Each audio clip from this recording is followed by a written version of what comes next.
Okay, so here are my hands. Here is the pin cushion. And all my pin cushions start the same. I start with a rolled up piece of wool felt fabric. This can be, little strips of leftovers that you have, but I just tightly roll it together, and then I usually just whip stitch on the end to hold the spiral in place. And this is what we'll put into the center of our flowers once they're done, to create that center portion where the pins are going to live. All right. But we're going to talk about the felting portion of this. Now, I have some beautiful rovings that I've collected since the time that I made pin cushions last. And you can see they've got these beautiful variegations of color. And I took that color and I created some flower-like groupings of those petals. And now we're going to take one of those and we're going to wet felt it. And I think I'm going to start with my favorite color. That's this one. For some reason, this one just reminds me of fairy tales and briar rose and Snow White and rose red and all of that. But I want to show you how we got to here. I took the variegations that I had and I took off little shingles of for each of these petals, and I very gently needle felted them into a petal shape. So let me show you what I did. I just took a shingle or two from the end of a roving that I was working with, and I took it, I blended it a little bit, just mostly to find out what the staple length is or how long the fiber is. And then I took them and I just curled them around, held them in place. I did not do a lot with these center bits of fiber, but I needle felted right along the petal edge just to hold it in that petal shape. And I did that until I had quite a few that I could spiral around and create my flower. So this is going to be kind of a jacket or a wrap around this coiled piece of felted wool. So I want to lay this out in a spiralish shape because I want it to hold that curve so that when we go to attach it to the center, it will give us that beautiful curve and not be just a straight line that's wrapped around. So this will help give us a little bit more attitude, a little bit more fluff. And I'm not too terribly worried about the connections between the petals because I think that's going to resolve itself when we get started to wet felting. So when it comes to wet felting, you need very few materials. You need a tray if you're going to do a small project like this on top of a table. This is a tray I got at IKEA years ago. I often use a boot tray, which can be found at any store, Target, Walmart, any of those places. Boot trays work really nice for that, but you want something that's got a little bit of a lip on it so that it will contain any water that you've got. You're going to need bubble wrap. You're going to need netting. This is mosquito netting that I got at the fabric store. It works beautifully well and it's a heck of a steal. So if you've got some friends that also want to learn how to do this, go get a yard of mosquito netting and cut it up and split it up amongst all of you. You're going to need some t-shirt ties. You're going to probably want to have a couple of towels on hand. We've got our pool noodle and I cut it to fit our shape of my tray here. They're so inexpensive. I mean, the dollar store has pool noodles that you can get for $1 a piece, and you can get easily 3 different sizes of pool noodles that will work for, any size project almost. I want to take this and spiral it just a little bit more because I noticed when I was holding that pool noodle out there that it was not, all right, now we're just perfect for this project. And then we're gonna need some soapy water.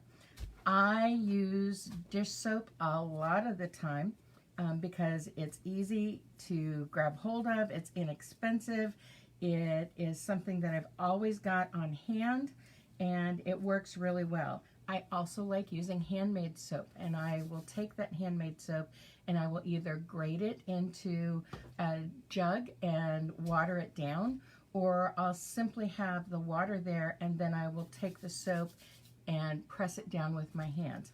Whichever way is easiest for you is going to work. So that's pretty much it. The rest of it is up to us and our hands.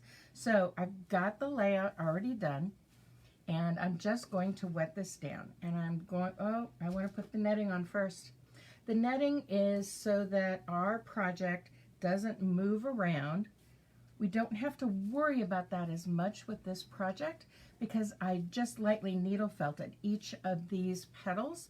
So I don't have to worry so much about it shifting around when I add the water. But usually you put the netting over it just to make sure that you don't shift anything.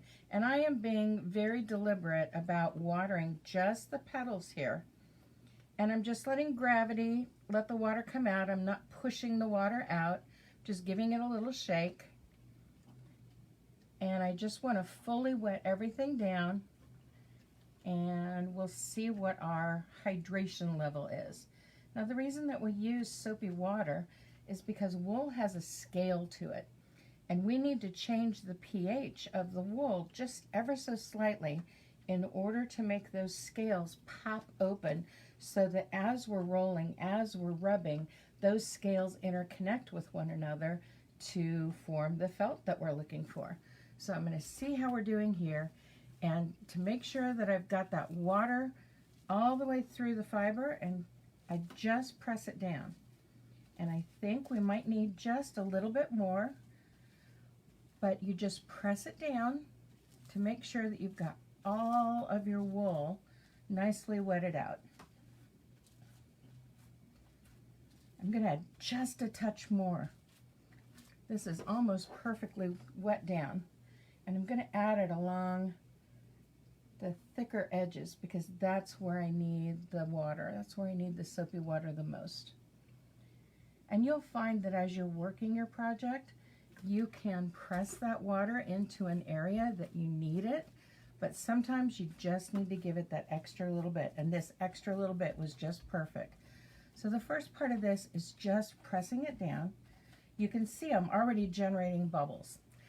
I'm a felter that believes that a little bit more bubbles is better than not enough bubbles, because then I know that I have got the soap connecting and opening up those fiber scales, and I know that it will be easier to do the felt once those scales are open. So I prefer to go with just a little bit more soapy water than less. You can always squeeze it out during the process.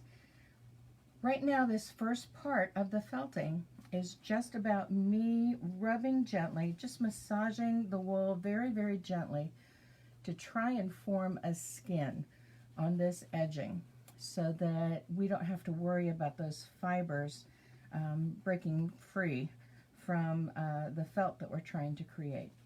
So I just give a little bit of a start here, and what I want to do now is take the netting off, and you want to be very careful when you do this. And before I start rolling, I want to take and fold the piece of bubble wrap around the edges of this, and I want to flip it over because I want the other side to be massaged as well. And I can do that by putting just a little bit of that soapy water on my hand, and then my hand will come through. It'll just slide across the top of this bubble wrap.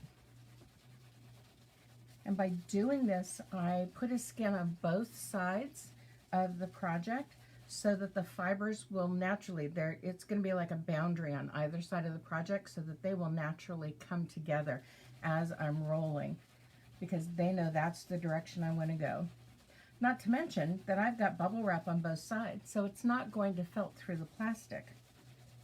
That bubble wrap is going to help to agitate the wool and to get it to felt, get those fibers interconnected in different ways.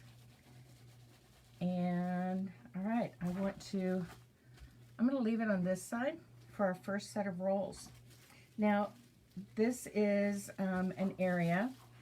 Put the pool noodle down, and then you just roll tightly, but not like a vice. You just want it tight. not taut. And I am just going to take and put about 3 t-shirt ties here. I call them t-shirt ties because that's what they came from. They came from t-shirts, and they're just strips that I cut off and then I pulled on either end, and they work beautifully for felting because even when they get wet, it doesn't make them too difficult to take loose and untie when we're done with our rolls. And just, you know, a simple little bit here.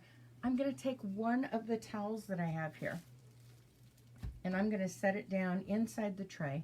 This will help absorb any excess water, and it helps to give me a little bit of traction. And then it is just about rolling. And we just are going to roll this for, I usually count, I'll be honest. I'm one of those, you know, nerds that counts everything out. But for our purposes today, I'm, you know, just going to roll for a couple of minutes. It's a small project. The fibers are pretty much a single layer, so they should felt up nicely. And we're doing a sculptural piece. You know, I mean, when it comes to the pincushion, you know, this is just the decor around the pincushion part. So it's not going to get a lot of you know, agitation from hands and such. We're just going to be poking needles in the center of it, and the petals are going to be the decorative part on the outside. Nevertheless, we'll roll it for a couple of minutes, and then we take and we try and roll from all 4 sides. So we flip the piece around a couple of times so that we can do a couple of minutes on each of those sides so that those fibers come into felt evenly on all sides. It just makes for a stronger piece of felt, and it makes for really a more balanced piece of felt. If you only roll in one direction, the fibers are only going to felt toward the direction that you're rolling. So if you're wanting a flat piece of felt, for instance, for a painting, well, then you might have a little difficulty getting that painting to be evenly felted and look like you wanted it to look because you didn't felt it on all 4 sides. And I'll show you what I mean about all 4 sides. So this is the way we rolled it up this time. Now I'm going to take and I'm going to flip it around. I'm going to roll it up this way. So we're going to do those 2 directions first. Then we'll do these 2 directions. And so same thing here. Just going to roll it up tight but not taut. And then we're going to tie it up. And this is a quick and easy project that anybody can do, especially if you've got a pretty piece of variegated roving like we started out with. I mean, it's got all the colors you need to make something beautiful. All you have to do is create the petals and get it soapy and wet and do a little bit of rolling, and you've got a project finished in not too much time at all. And we're almost tied. There we go. Each direction that you go, you can tie your bundle just a little bit tighter, and it will just help increase that felting capabilities while you're there. And really, it's friction. It's building up heat from the friction of the bubbles on the bubble wrap, from the heat of your hands rolling over the bubble wrap, from just the action of rolling builds up heat in the process. And between the soapy water opening up those scales and then adding the agitation and the little bit of heat, that's what causes the fibers to felt together. And it's just amazing when it happens, because for me, every time I do a wet felted piece, I've got an idea of how it's going to look when I'm done with it.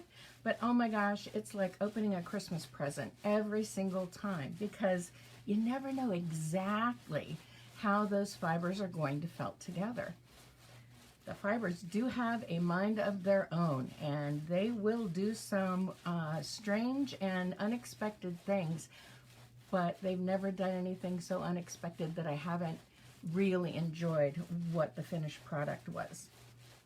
So again, this is a quick project, only a couple of minutes.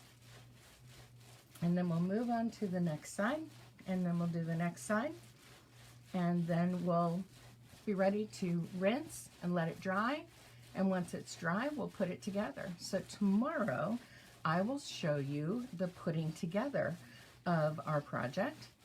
Today, you're seeing me create the petal wrap for our flower center, our pincushion center.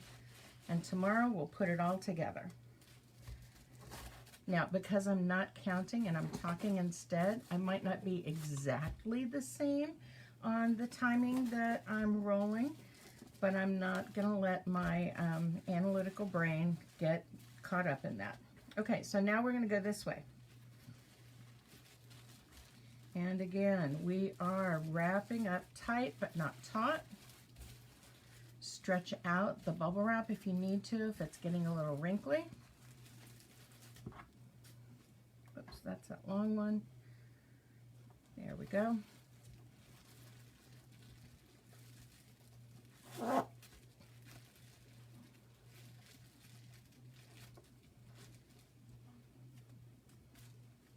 Now, if you don't have the t-shirt ties, you can use shoelaces.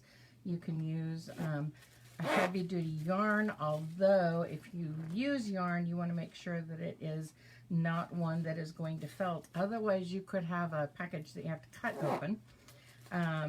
T-shirt ties, really, they're the best thing. You can use rubber bands. If you've got large rubber bands, that would work as well. If you've got those self-stick Velcro strips, those would work also.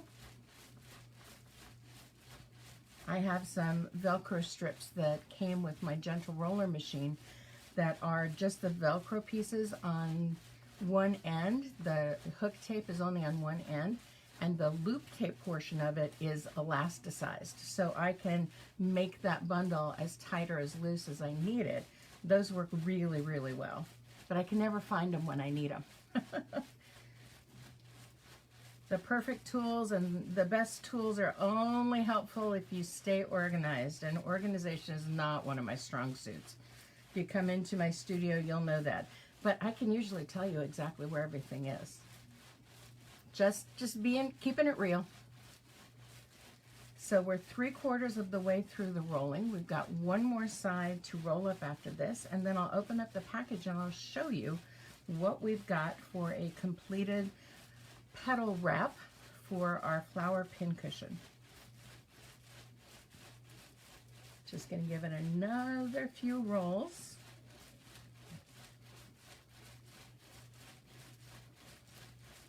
Now each time I roll, I do put a little more pressure on my hands, but it doesn't take a great deal of pressure. You do not have to, you know, press your arms down really heavy.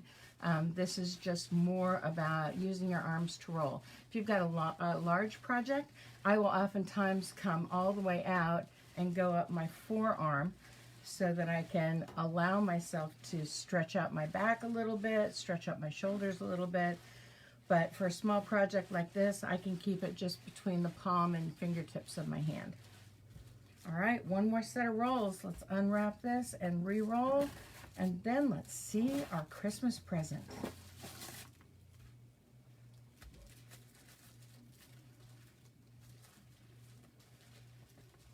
I'll turn it this way and roll it up one last time. I'm just stretching out the bubble wrap so they don't have any creases in there. There we go. Tie up this one last time.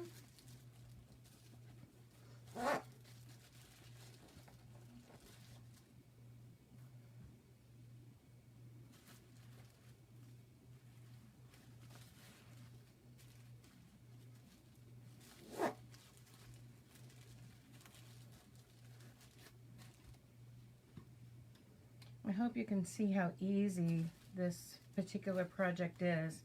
And I hope it gives you some ideas for some simple little projects you can do on your own as well.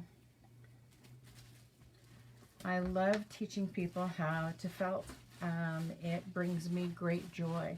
That's why I created the FELTit experience. It's an exclusive community where you get a monthly video tutorial that you can take at your own schedule, at your own pace, and you have weekly access to me through a Zoom call and through a private group here on Facebook where you can ask questions about the tutorial or anything felting that you're working on. I want to help you become a felter, become a better felter, and hopefully demystify the process, because it really is a very easy process to learn, and it just takes practice in different areas to improve your skills, just like anything else we do in life. And the cart, I only open up for new members a couple of times a year, and we'll be opening up again in 2 days. This is the last time that it'll be offered at the introductory level price. Next year, I'm going to have to raise my prices. So if you've thought about taking classes, if you want to, learn how to felt, I've been called the felting facilitator. I make it really easy to learn these skills and to improve these skills. I'm self-taught, and it can be done on your own, but let me tell you, there are a lot of things that I wish I knew back then that I know now, and I'm happy to share that information with you through the FELTit experience. So I hope you'll head over to stabthingsintoexistence.com and get all the details, and I hope you'll join us in this group. We've got some wonderful people that are just doing some amazing things with their felt, and it's good to have community, especially when we're a little bit on the isolated end of things right now. So I hope you'll join us. And I think I talked us through this last little bit.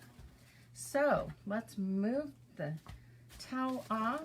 Let's unwrap our Christmas package, and let's see what we've got. And then tomorrow we'll finish it. All right, let's see what we've got here. We had a lot of soap in there. Oh, this is beautiful. Now, there are places here where I am going to need to pull some of those lower edges apart from the upper edges around, but we have our felted wrap for our pincushion. You can see it's easy to pull that apart. And then when we wrap it around our center, it's going to give us that lovely floral shape.